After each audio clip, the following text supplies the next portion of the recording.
परमात्मा को परम दिव्य वाणी श्रीमद् भगवद गीता को पुरुषोत्तम योग नामक 15औं अध्याय में हामीले प्रवेश गरेका छौं। दोस्रो नंबर को श्लोक चल्दैछ। आउनुहोस् पहिले श्लोक पाठ गरौं। अधश्चोर्ध्वं प्रसृतास्तस्य शाखा गुण प्रवृद्धा विषय प्रबालः अधश्च मूला न्यनुसन्ततानि कर्मानुबन्धेनि मनुष्यलोके।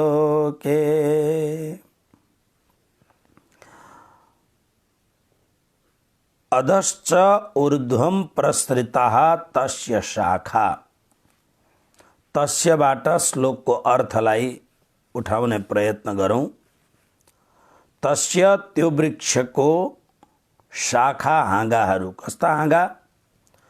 गुण प्रवृद्धा गुणले बढेका, यानी सतोगुण रजोगुण र तमोगुण यो गुण नै यो वृक्षलाई हराभरा बनाउने, पुष्ट बनाउने, पुष्पित पल्लवित बनाउने।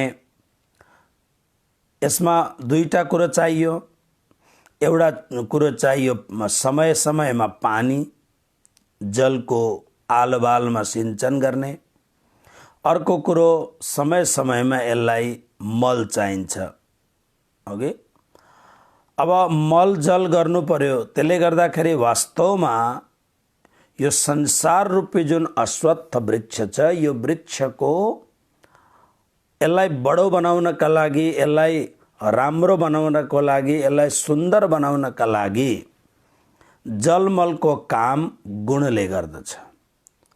रजोगुण तमोगुण र सतोगुणले गर्दछ। त्यसकारणले गुण प्रवृद्धा गुणले बढेको र विषय प्रवालः विषयका अत्यन्त सुन्दर सुन्दर कोमल पावलाहरूले युक्त भएको शाखा यस अश्वत्थ संसार रूपी वृक्षका हाँगाहरू अध तलतिर चले अध्याहार गरेर बीच यानी मनुष्यलोकमा, ऊर्ध्वम मनुष्यलोकदेखि माथिका लोकहरूमा पनि प्रसृतः फैलिएका छन्। यसको कुरा हामीले हिजो विशेष रूपमा गरिसकेका छौं। चारैतिर फैलिएका छन्। मनुष्यलोके अब विशेष गरेर भगवान श्री कृष्ण भन्नुहुन्छ, मनुष्यलोकमा कर्मानुबन्धिनी कर्म को अनुसारले बाँध्ने वाला मूलानी मूलहरू पनि नीचे, अध भनेको तल, च भनेको बीचमा अथवा माथि, अनुसन्ततानी यानी सबै लोकहरूमा व्याप्त छन्। अब अलिकति यसमा ध्यान दिएर हामी हेरौं। जब भगवानले भनिहाल्नु भयो कि यसका शाखाहरू सबैतिर फैलिएका छन् भनेर, फेरि मनुष्यलोकमा यसका मूलहरू फैलिएका छन् भनेर जुन भगवानले भन्नुभयो, त यसको मूल अर्थ के हो? यहाँ अब पहिलो श्लोकमा ऊर्ध्वमूलम, भगवानलाई ऊर्ध्वमूल भन्नुभएको छ। यानी यो संसार रूपी वृक्षको मूल जो जहाँबाट यो प्रगट हुन्छ, यो जहाँबाट प्रस्फुटित हुन्छ, जहाँबाट यो पलाउँदछ, त्यो मूल त परमात्मालाई भनेको छ, भगवानलाई भनेको छ। फेरि यहाँ मनुष्य लोकमा आएर पनि मूल शब्दको प्रयोग गरेको छ, मूलानी। त्यसकारणले यो मूल के हो भने यो मूलको तात्पर्य परमात्मा होइनन् नि। यो मूलको तात्पर्य हो कि यो संसारको अनुरागलाई बढाउने, संसारको विषयलाई बढाउने तीनवटा कुरालाई यहाँ मूल भन्न खोजेको। तीनवटा कुरो के हो भन्दा तादात्म्य, ममता र कामना। हेर्नुहोस्, यो संसार प्रस्फुटित हुने, संसार विशेष रूपमा फैलिने यी मूल तीनवटा कारण छन्। त्यसकारणले श्रीमद् भागवतमा हामी सुन्दछौँ त्यो दक्ष प्रजापतिका छोराहरू सबलाश्व आदि छोराहरूलाई तपस्या गरेर भगवानलाई प्राप्त गरेर शक्तिको समायोजन गरेर अनि मसँग संसारको सृष्टि बढाउनका लागि शक्ति अर्जन गरेर आऊ भनेर जब ब्रह्माजीको आज्ञाले दक्ष प्रजापतिका पुत्रहरूलाई पठाइयो, नारदजीले गएर उनीहरूलाई यस्तो उपदेश दिनुभयो कि उनीहरूले संसारमा प्रवेश गर्ने इच्छा नै गरेनन्। पछि नारदजीलाई श्राप पनि दक्ष प्रजापतिले दिए। त नारदजीले के उपदेश दिनुभयो भन्दा यही उपदेश दिनुभएको, हेर मनुष्य जीवन भन्दा ठुलो अर्को जीवन छैन, देव दुर्लभ मानव देह छ। संसारमा सर्वोत्तम जीवन मनुष्यको छ। चारैतिर शास्त्रहरूले, सन्तहरूले, महापुरुषहरूले यसको भूरी भूरी प्रशंसा गरेका छन्, धेरै प्रशंसा गरेका छन् मनुष्य जीवनको विषयमा। त्यसकारणले दुईटा कुरा ध्यान राख्ने, यदि यो कायाद्वारा, यो जीवनद्वारा हामीले कुनै उच्च कोटिको काम गर्यौं भने यो जीवन देवताहरूले पनि वन्दना गर्ने जीवन हो। लालदास जी महाराज कृष्ण प्रणामी धर्मको महान सन्त हुनुहुन्थ्यो। उहाँले भन्नु, विश्व वन्दे अक्षरलु, अक्षर सम्मान यानी विश्वका देवताहरू मात्रै होइन, देवताहरूका पनि मालिकहरूले मनुष्यलाई वन्दना गर्दछन्। यदि मनुष्यले आफ्नो जीवनलाई सुधार्न चाह्यो भने मनुष्यको महिमा अपरम्पार छ, मनुष्य जीवनको महिमा। तर यदि मनुष्यले आफ्नो महिमा जानेन र यो जीवनलाई मैले हिजो अलिकति यसका विषयमा सान्दर्भिक कुराहरू गरेर त्यही जीवन किरा, फट्याङ्ग्रा, कुकुर, सुँगुर, बिराला, गाई, घोडा इत्यादिहरूले जे काम गरेका छन् त्यही कामलाई अलिकति मिलाएर, अलिकति राम्रो जस्तो देखाएर, बुद्धि छ, विवेक छ, राम्रो जस्तो बनाएर तर त्यही काम मात्रै गर्यो भने यो जीवन ती अरू प्राणी भन्दा उत्तम प्रकारको जीवन हुँदैन। त्यसकारणले नीतिशास्त्रले भन्दछ, आहार निद्रा भय मैथुनम च सामान्यमेतत् पशुभिर्नराणां धर्मो हि तेषा मधिको विशेष धर्मेण हीना पशुभिः समाना। जुन मनुष्यको जीवनमा धर्म छैन, धर्मले हीन भएको मनुष्यलाई पुच्छर र सिङ बिनाको मनुष्य पशु नै हो भनेर नर पशु भनेर शास्त्रले भनेको छ। त्यसकारणले हामीले कोसिस यो गर्ने कि हामी पनि ती महापुरुषहरू जस्ता जसले आफ्नो जीवन त राम्रो बनाए तर आफ्नो जीवनको साथमा हजारौंको जीवनलाई पनि राम्रो बनाए। ओके, जस्तो काम गर्न त अझै बहुत बाँकी छ, तर जब सद्गुरुले हामीलाई आश्रय दिएपछि हामीले पनि आफ्नो जीवनमा, आफ्नो जीवनका सम्पूर्ण जवानीलाई परमात्माको सेवामा, जनता जनार्दनको सेवामा, धर्मको सेवामा, भक्ति भगवानको सेवामा समर्पित गरेपछि एउटा सकुन महसुस हुन्छ, एउटा आनन्द लाग्दछ केही गर्यो भन्दा। जस्तो कुनै दिन कुनै भक्तले कसैलाई सम्झाएर हामीले मनुष्य जीवनमा भेजिटेरियन हुनुपर्दछ, हामीले जीवनमा भक्ति गर्नुपर्दछ, राम्ररी सम्झाएर गुरु महाराज दीक्षा लिन तयार हुनुहुन्छ तसर्थ हजुरले दीक्षा दिनुपर्छ। त्यसकारणले अस्ति मैले अनलाइन दीक्षा दिएँ, किनभने समय जतिखेर मनमा वैराग्य भक्ति हुन्छ त्यतिखेर त्यो काम गरिहाल्नु पर्दछ। त्यस कामलाई थाती राख्यो भने घुन लाग्न सक्दछ, दिमक लाग्न सक्दछ। त्यसकारणले तर बहुत खुसीको कुरो त्यतिखेर हुन्छ जतिखेर कुनै पुरानो भक्तले आफ्ना साथी सङ्गीहरूलाई सम्झाएर भगवत भक्तिमा लगाउँदछन्। यो बडो राम्रो कुरो हो, यो बडा उत्तम कार्य हो। त्यसकारणले जीवन सामान्य जीवन मात्र हो भने जीवनको कोही अर्थ छैन। तर जुन मनुष्यले मनुष्य जीवन पाएर केही विशेष प्रकारको धर्म कार्य गर्दछ उता देवताबाट पनि वन्दनीय हुन्छ।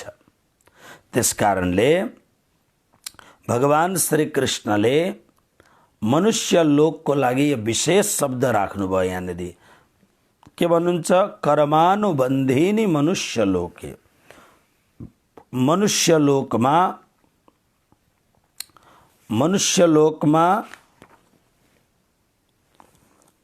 मनुष्य कर्मानुबन्धिनी कर्मको अनुसारले बाँध्ने वाला मूलहरू पनि माथि तल सबतिर छरिएका छन्। मतलब के हो भन्दा मनुष्य लोकमा एउटा खास विशेषता यो छ। हेर्नुहोस्, अलिकति यसलाई बुझौँ। मनुष्यदेखि अतिरिक्त दुई प्रकारका प्राणीहरू छन्। एउटा मनुष्यभन्दा उत्तम पितृ देव विशेष। देव विशेष भनेको देवता होइनन्, तर झन्नै झन्नै देवता जस्ता यिनीहरूलाई देव विशेष भनिन्छ। किन्नर आदि जातिहरू छन् यसमा। अनि देवताहरू बडा बडा ठुल्ठुला अष्टसिद्धि प्राप्त गरेका ऋषि महर्षि मुनि आदि देवर्षिहरू मनुष्यभन्दा माथिल्लो कोटिका व्यक्तिहरू हुन्। एउटा मनुष्य जाति भयो। मनुष्यदेखि तलको जातिहरू भयो पशु प्राणी किरा फट्याङ्ग्रा चर अचर प्राणीहरू, यिनीहरू भए। अब यी सबै प्राणीहरू मनुष्यदेखि माथिका प्राणी हुन्, देवता इत्यादि। मनुष्यदेखि मुनिका प्राणी हुन्, यी सबै भोगमय प्राणी हुन्। मतलब मनुष्य जीवनमा पाप र पुण्य उसले जे कमाएको छ त्यो कमाएको उपभोग गर्ने जीवन हो यी सबै जीवन। पाप र पुण्यको उपभोग गर्ने जीवन हो। त्यसकारणले मनुष्य के हो भन्दा मनुष्यले पूर्व गरेको कर्मको प्रारब्ध अनुसार भोग पनि भोग्दछ र नयाँ कर्म गरेर नयाँ पुँजी पनि तयार गर्दछ उसले। त्यसकारणले मनुष्य नै एउटा यस्तो खालको यो विधाताको सृष्टिमा यस्तो खालको सर्जन हो जसले आउने समयमा नयाँ पुरुषार्थ गरेर नयाँ कार्य गरेर नयाँ हार्डवर्किङ गरेर नयाँ विवेक प्राप्त गरेर उसले धेरै राम्रा भन्दा राम्रा काम गर्न सक्दछ। त्यसकारणले भगवान भन्नुहुन्छ यहाँनिर मनुष्य लोकमा कर्मबाट अनुबन्धित मूलहरू। अब यहाँ जुन मूल शब्द छ त्यो पहिलो श्लोकमा ऊर्ध्व मूलम भनेर जुन परमात्माको लागि बताइएको जुन मूल हो त्यसका लागि होइन।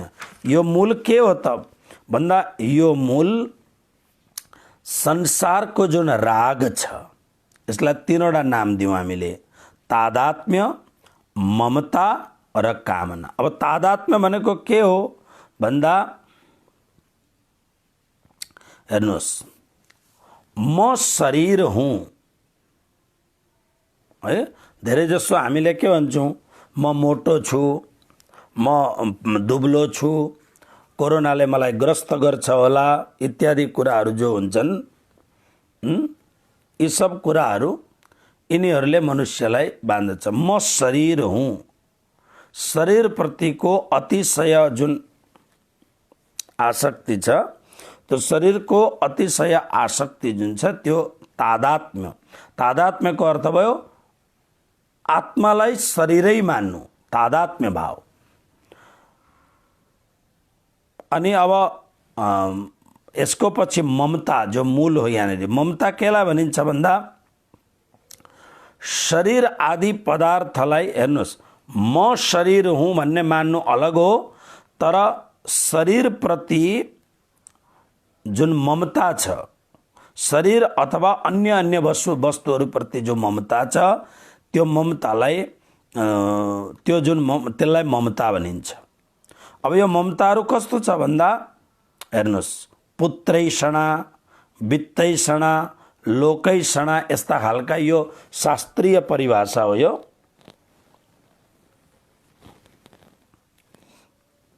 शास्त्रीय परिभाषा। पुत्रैषणा भनेको यहाँ त नाम पुत्रको राखेको छ किनभने पुत्रप्रति धेरै आकर्षण हुन्छ। पुत्रैषणाको अर्थ हो सन्तान प्रतिको अतिशय ऐषणा। ध्यान दिनुहोस्, म बडो विनम्रताको साथमा हजुरहरूलाई निवेदन गर्दैछु, यो शास्त्रको कुरो भन्दैछु नि। अलिकति साधु भएपछि यस्ता कुरा बोल्दाखेरि विचार गरेर बोल्नुपर्ने रहेछ। हेर्नुहोस्, गृहस्थहरूमा सन्तान प्रति भावना हुन्छ, मेरा सन्तान हुन् भन्ने, तर प्राय यो भावना यति अत्यन्त घोर आसक्तपूर्ण हुन्छ कि कति खेप सन्तानहरू जब आफू योग्य हुन्छन्, योग्य भएपछि आमा बाउलाई अत्यन्त अपमान गर्दाखेरि पनि आमा बाउको मनमा वैराग्य आउँदैन। आमा बाउले मेरै त नानीहरू हुन् भनेर अत्यन्त अपमानपूर्ण दुर्गति, उनीहरूबाट प्राप्त भएको हेला अनि उनीहरूबाट प्राप्त भएको मुटु छेड्ने खालका शब्दहरूलाई सुनेर सहन गरेन पनि त्यो घरमै मात्रै बस्दछन्। अब तपाईँ आफै विचार गर्नुहोस्, हिजो तपाईँले आफ्नो अखण्ड पुरुषार्थद्वारा जुन घरलाई सम्पूर्ण साजो सामग्रीबाट एउटा सुखपूर्ण स्वर्ग जस्तो घर बनाउनु भएको थियो, तपाईँ घरमा त बस्नुहुन्छ, तर त्यो आफ्नै नानीहरूले गरेको दुर्गतिपूर्ण व्यवहारले त्यही घर नरक जस्तो हुन्छ। तर आसक्ति यति धेर हुन्छ त्यो नरकबाट निस्किने इच्छै हुँदैन। यसलाई पुत्रैषणा भनिन्छ। पहिलेदेखि अब हामी साधु मान्छे चारैतिर जान्छौँ, यी भरोडामा यस्ता खालका व्यक्तिहरू छन् कि भरोडामा मतलब यो गाउँ गाउँमा यस्ता खालका व्यक्तिहरू छन्। यहाँ मेरो पासमा एकजना सज्जन बुढो मान्छे 76 वर्षको बुढो मान्छे आउनुहुन्छ, म धेरै माया गर्छु। शरीरबाट पनि धेरै राम्रो हुनुहुन्न, उहाँको श्रीमती एकदमै बिचारा आँखाले बिल्कुल देख्दिनन्। घरमा बुहारी यस्तै खालकी आइन् कि यिनीहरूले केही नभनिकन पनि त्यो बुहारीले एकपल्ट आमा बाउ अनि छोरीहरूलाई, बिहे गरेका छोरीहरूलाई पुलिसमा गएर भनेर जेलमा हालिदिन्छन्।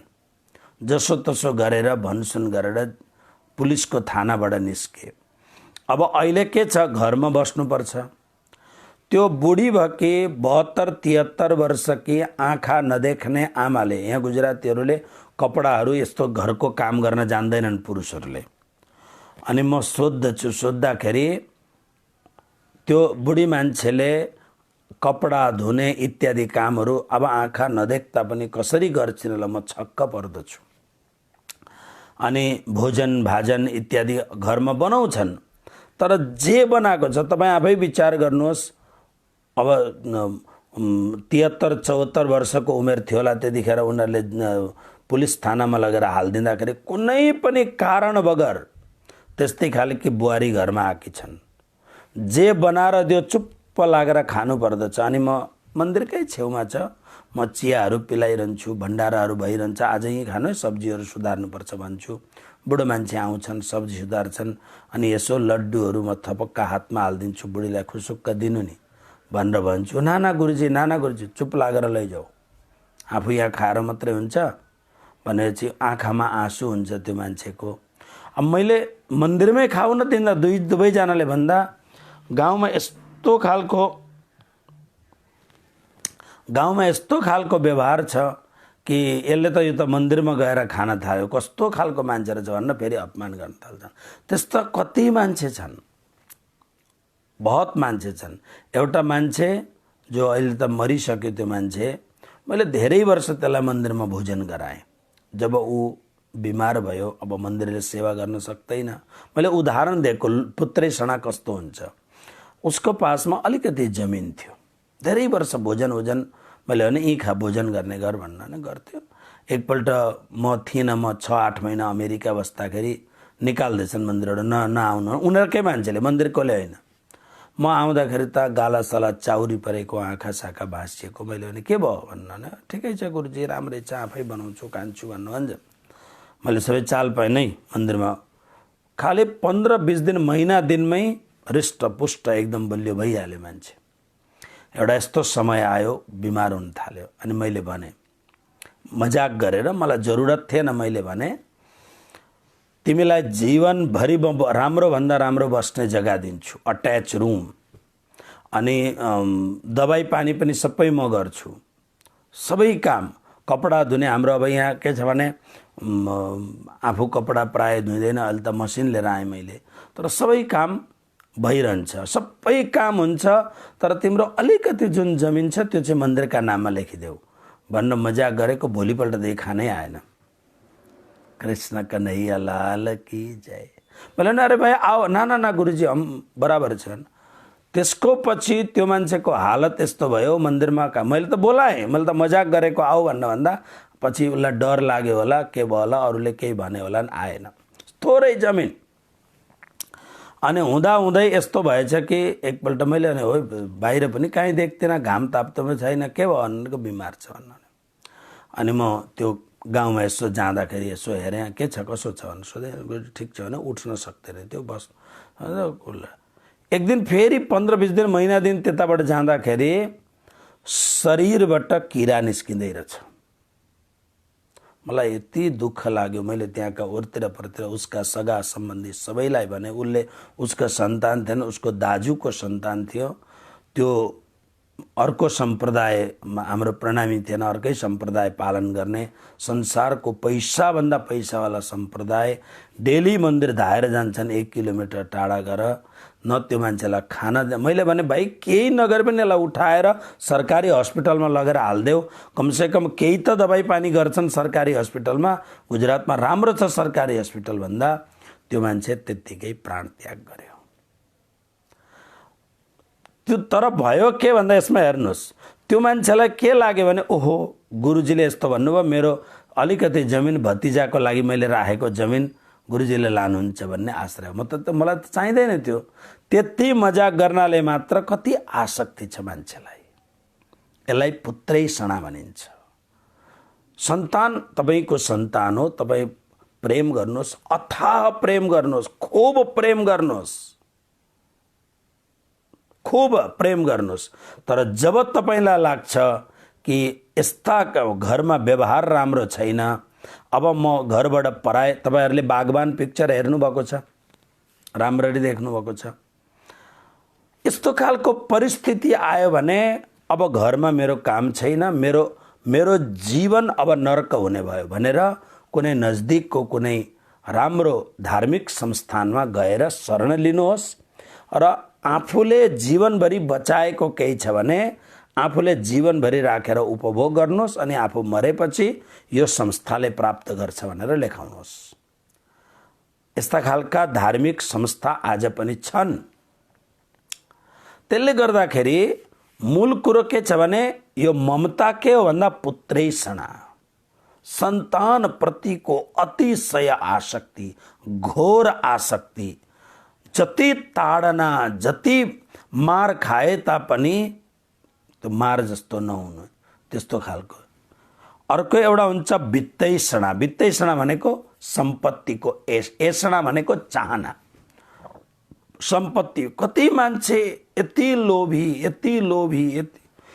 लोभी हुन्छन् पैसा हुन्छ त न आफूले उपभोग गर्न सक्छन् न राम्रो ठाउँमा 2 पैसा दान गर्न सक्छन् पछि गएर उनीहरुकै सन्तानले त्यसलाई उडाएर खत्तम बनाइन्छन्। वित्तैषणा अति लोभी। अनि अर्को हो लोकैषणाको अर्थ हो लोक ऐषणा भनेको मान प्रतिष्ठा मलाई मानुन् मान्छेले यो पनि बहुत खतरनाक चीज हो। 5औं श्लोकमा सुन्नु होला यसैको अब आज हामी तेस्रो श्लोकमा प्रवेश गर्ने छौं 5औं श्लोकमा सुन्नु होला। लोकैषणा बहुत खतरनाक कुरो छ सबैलाई यसले त साधु सन्त महन्त महाराज गृहस्थी कसैलाई पनि यसले छोडेको छैन मेरो मान हुनुपर्छ इत्यादि कुराहरू यो बहुत खतरनाक छ। कोही मान्छे हेर्नुस् यति भक्त देखिन्छ तर साना कुराले दुखी भइरहेको हुन्छ साना कुराले कहीं न कहीं भित्र हुन्छ किन भन्दा मेरो मान भएन, मेरो सोधपुछ भएन, मलाई यस्तो भएन। अरे यो मम के हो? यो मम, यही ममले तो सब खत्म बनाएको छ। मिटा दे अपनी हस्ती को अगर कुछ मर्तबा चाहे। यो मम बहुत खतरनाक छ। यसलाई धुलोमा प्राणनाथजीले बाणीमा भन्नुभएको छ, मार प्रतिष्ठा पैजारो। प्रतिष्ठा भनेको यो अहङ्कारलाई, यो मेरो मान हुनुपर्छ, मैले यति काम गरिरहेको छु, अहिलेसम्म मलाई केही सोध्दैनन्, यस्तो भन्ने जुन छ, यसलाई प्राणनाथजी भन्नुहुन्छ जुत्ताले हानेर खत्म बनाऊ यसलाई। मारो इस काले कुत्ते को लाठी से अति जोर। यो अहङ्कारलाई, यो अभिमानलाई, यो संसारको प्रतिष्ठा पाउने इच्छालाई कालो कुत्ता भनेको छ, कुकुर भनेको छ। अनि संस्कृतमा शास्त्रले भन्दछ प्रतिष्ठा सुकरी विष्ठा। यो प्रतिष्ठा, मलाई मेरो मान हुनुपर्छ भन्ने जुन भाव हो, यसलाई शास्त्रले भन्छ सुकरी। सुकरी भनेको सुँगुरको, विष्ठा भनेको टट्टी हो। यति घिनलाग्दो गरेर यसलाई हेर्नु, नभएदेखि भक्ति प्राप्त गर्न बहुत गाह्रो छ। भक्तिको एउटै मात्र शर्त हो, भक्ति त्यही व्यक्तिले गर्न सक्दछ जसमा अभिमान, अहङ्कार, एषणा हुँदैन। यो लोकेषणा, यसले त सामान्य मान्छेलाई मात्रै होइन, बडा ठुल्ठुला विद्वानहरूलाई पनि यसले विद्वानसम्म विकर्षति बाँधेको छ। भगवान श्री कृष्ण भन्नुहुन्छ, अर्जुन मनुष्य लोकमा चारैतिर यो जुन मूल हो, यहाँ मूलको अर्थ यो जुन जस्तो अब के अरे पिपलमा, बरमा त्यो तनाहरू निस्किन्छन् नि, गुजरातीमा बडबैया भन्छ, त्यो तनाहरू, यसलाई मूलै भन्छ, त्यसलाई जरो नै भनिन्छ त्यसलाई। त यस्तो खालको मूलले चारैतिर व्याप्त भएको छ। कुन मूल हो? यहाँ जुन वर्णित मूल हो, ऊर्ध्वमूल। पहिलो श्लोकमा ऊर्ध्वमूलम शब्द परमात्माको लागि हो, र यो दोस्रो श्लोकमा कर्मानुबन्धिनी मनुष्य लोकेमा जुन मूल शब्द छ, यो मूल शब्दको अर्थ यहाँनिर अलग कुरो हो। यो मूल शब्द हो आसक्ति। केमा? तादात्म्य, ममता र कामना रूप आसक्तिमा। त्यसकारणले हामीले यो श्लोकलाई अब बिट मार्दै जाँदाखेरि भगवान श्री कृष्णले जुन भन्नुभयो कि यो संसार रूपी वृक्षलाई बढाउने काम कसले गर्दछ? गुणद्वारा हुन्छ, यानी तमोगुण, रजोगुण र सतोगुणद्वारा हुन्छ। विषय नै यसका राम्रा राम्रा पाउला हुन्। अब हेर्नुहोस्, हामीले के गर्ने त भन्दाखेरि महात्माहरूले, महापुरुषहरूले आफ्नो बाणीमा यसबाट बच्ने उपाय बताउनु भएको छ। बहुत सुन्दर उपाय बताउनु भएको छ। के उपाय हो यसको भन्दा प्राणनाथजीले एउटा शब्द लेख्नु भएको छ, जल में नहाइए, कोरे रहिए, जागिए माहे सुपन्न। पानीमा नौ तर पानीले नभिजाओस्। कसरी हुन सक्दछ? सक्दछ। हामीले पढेर आइसक्यौँ गीतामा। कृष्ण भन्नुहुन्छ संसारमा कसरी बस्ने? पद्म पत्रमिवाम्भसा, अम्भसा पद्म पत्रम इव। पानीमा कमलको पत्ता अथवा कमलको फूल रहे झै तिमी रहौ। हामीले कथामा कतिखेप भजन गाएका छौँ। अब सौंप दिया इस जीवन का सब भार तुम्हारे हाथों में। यसैमा मैं जग में रहूं तो ऐसे रहूं जैसे जल में कमल का फूल रहे। मेरे सब गुण दोष समर्पित हो, करतार तुम्हारे हाथों में। मैं जग में रहूं तो ऐसे रहूं जैसे जल में कमल का फूल रहे। जलमा कमल को फूल रहे झै हामी रहूं। र के गर्ने भन्दा सम्पूर्ण संसारको हामीले गीताको अरू अध्यायहरूमा पढिसकेको छौँ। ज्ञानी व्यक्तिले विषयबाट भाग्दैन। भागेर कहाँ जानुहुन्छ? ती एउटा म उदाहरण याद आयो त्यस कारणले दिउँ। सौभरी नाम गरेका ऋषि श्री यमुनाजीको तटमा बसेर मस्त तपस्या गरिरहेका थिए। सौभरी नामका ऋषि अघि एकदम परम वैराग्य ध्यान तपस्या मस्त गरिरहेको बेला माछाको त्यो जुन माछाको सम्भोगको प्रक्रियालाई देखेर उनीभित्र वासना जाग्यो। अब हेर्नुहोस् कस्तो खतरनाक यो वासना, कस्तो खतरनाक कुरो छ। माछाले सांसारिक क्रिया, दुईटा माछाले सांसारिक क्रिया गरेको देखेर ऋषिको भित्र भएको वासना जाग्यो अनि ऋषिले दण्ड कमण्डलु छोडेर सिधा राजाकोमा गएर तिम्रो छोरी मलाई देऊ, म विवाह गर्छु भने। अब यो धसिङ्गारे यस्तो जटाजुट भएको मैलो दैलो साधुलाई कसरी दिने? राजा एकदम अचम्बित भए, नदिउँ श्राप दिन्छन्, किनभने बहुतै प्रखर ऋषि। अब दिउँ त कसरी दिउँ आफ्नै अत्यन्त राम्री भन्दा राम्री छोरीलाई? उनले राजाको मनको कुरो सम्झे र उनी गएर योगको प्रक्रियाले अत्यन्त सुन्दर स्वरूप बनाएर जब आए अनि सौभरी ऋषिले विवाह गरे। विषय यति खतरनाक छ यो विषय। त्यसकारणले शास्त्रमा यसका विषयमा बहुत कुरो लेखेको छ। मानसमा के भन्छ? सेवत विषय विभरद जिमी नित नित नूतन मार। हामी विचार गर्छौँ यति उमेर, जस्तो मैले हिजो पनि भनिरहेको थिएँ नि, हाम्रो सामान्य मान्छेहरूले के भन्छ? जवान अवस्थामा हृष्ट पुष्ट जवान अनुहार, एकदम फोटो हेर्दाखेरि अनुहार कलकलाउँदो, सिँगार पेटार, अनि यो समयमा कसैले तिलक लाउन थालोस्, तुलसीको माला रुद्राक्ष माला लाउन थालोस्, सद्गुरुका चरणमा बस्न थालुन्, अनि आसपासमा साथीहरूले के गरेको यो मन्दिर जान थाल्यो, गुरुदेवको चरणमा बस्न थाल्यो, यो उमेर वैराग्यको उमेर हो, अहिले त खाने खेल्ने आनन्द गर्ने समय हो, त कुन समय भक्ति गर्ने हो? बुढो भएर। मान्छे आजकल बुढो नभइकन मरै छन् मान्छेहरू, धेरै गइसके। फेसबुकबाट कति श्रद्धाञ्जली हामी हेर्दछौँ। भरोसा छ जीवनको? नहीं भरोसो खिन्न को बरस मास और दिन, ये तो दम पर बाँधिया फिर भी भूले जात भजन। प्राणजी भन्नुहुन्छ श्वास आएको श्वास निस्क्यो, फेरि आएन भने त मरिहाल्यो नि मान्छे। अमेरिकामा एउटा धरानको एउटा के थरीको मान्छे पोखरेल, तिनको दुईटा छोराहरू। एउटा छोरा हृष्ट पुष्ट 6 फुट 1 इन्च या 6 फुट 2 इन्चको छोरा, धेरै पढा लेखा राम्रो एकदम, बिलुलजीको छोरा, बिलुलजी र शोभाको छोरा। एउटा समयमा पूर्व समयमा मेरा भक्त हुन्थे। अब बुझ्नुहोस्, अनि अब त्यो एउटा छोरो आर्मीमा गयो, एउटा छोरोले चाहिँ विचार गर्यो म ट्रक चलाउनु पर्यो। अमेरिकामा ट्रकमा बहुत पैसा छ, ठुला ठुला लामा लामा ट्रक। अनि ट्रक चलाउँदा यति पैसा तयार गर्यो, उसले आफ्नो ट्रक किन्यो, आफ्नो ट्रक, बहुत पैसा।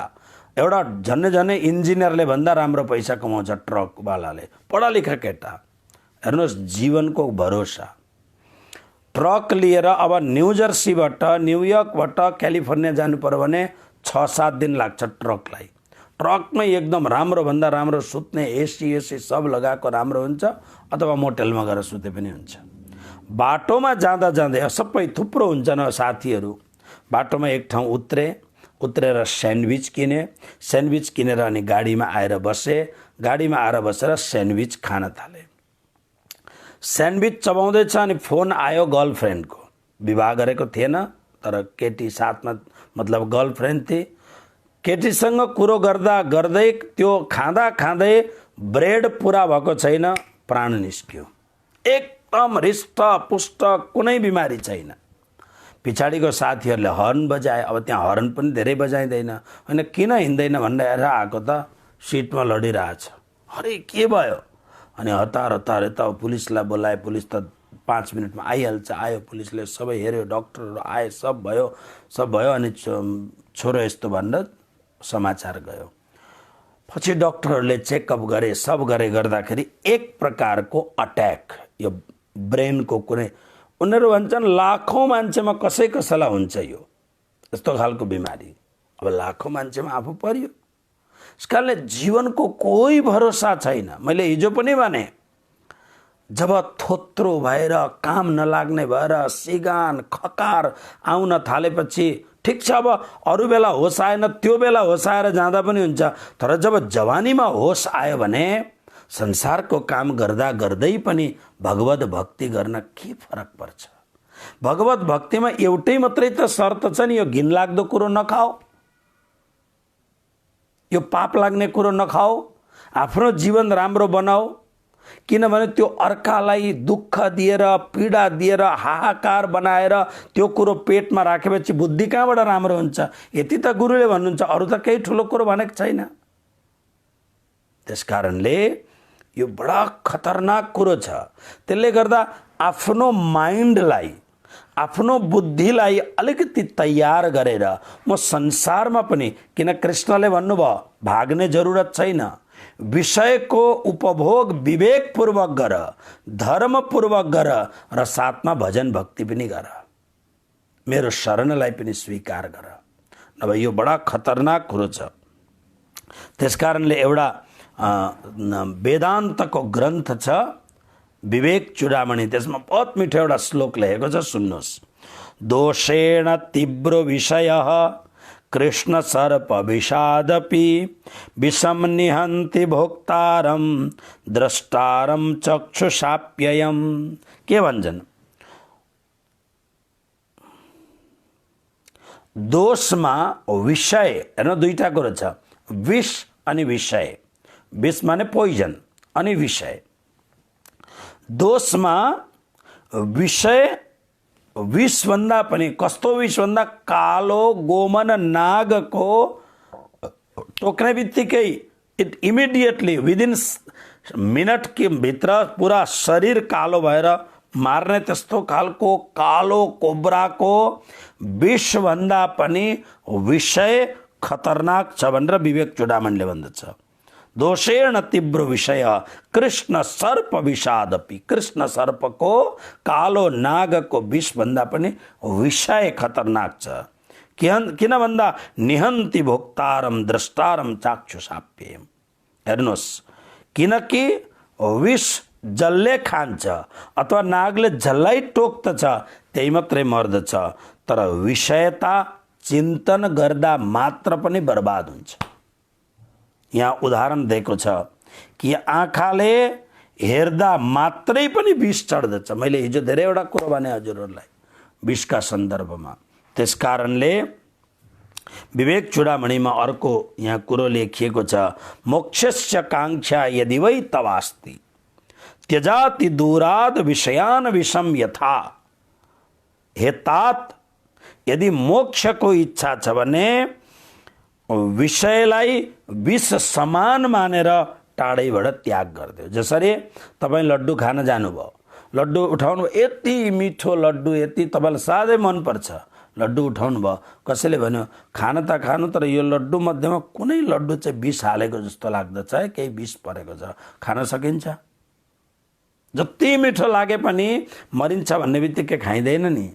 त्यसकारणले अब हेर्नुहोस्, हामीले पूर्व श्लोकहरूमा विषयान इन्द्रिय चरण इत्यादि श्लोकमा हामीले के पढिरहेछौँ भन्दा विवेकी व्यक्तिले धर्मपूर्वक आफ्ना इन्द्रियहरूलाई विषयमा विचरण गराउँदा गराउँदै पनि मनले उसले विषय छुँदैन, बुद्धिले विषय छुँदैन, ऊ अन्तरबाट परमात्माको भएको हुन्छ। यसैलाई प्राणनाथजीले भन्नुहुन्छ कि अंतर आँखा खोलसी, अंतर को आँखें खोल तू आप अपनी निरख धनी स्त्री धाम।